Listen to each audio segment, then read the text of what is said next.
السلام علیکم۔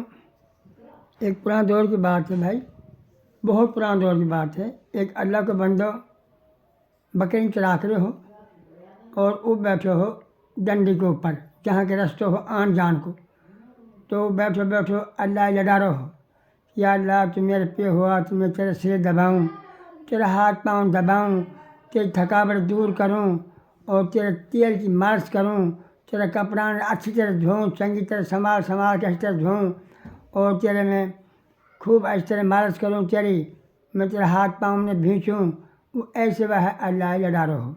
تو ایک حضرت موسیٰ علیہ السلام کو گزر ہوئے وان نہیں سن وان وا کو مارو تھپڑ وان کے اللہ تیرے محتاج ہے۔ وہ پھر رونے لگو کہ مجھ سے غلطی ہوئی ہے کوئی تو مجھے معافی دی جائے۔ تو وہ کچھ دور گئے تو ایک وہی وہ کہنے لگو کہ جبرائیل علیہ السلام کہ اللہ تعالیٰ و بندہ پہ ایسے بھی راضی ہو جیسے وہ واحد لڑا رہو ہو، اور تینے وا کو دل دکھائے ہوئے اور تینے روئے ہوئے بچارو اور جا کے واسے معافی مانگ۔ پھر موسیٰ علیہ السلام گئے اور وا کا پاؤں میں پڑو واس کی بھائی اللہ تو سو ایسے بھی راضی ہو۔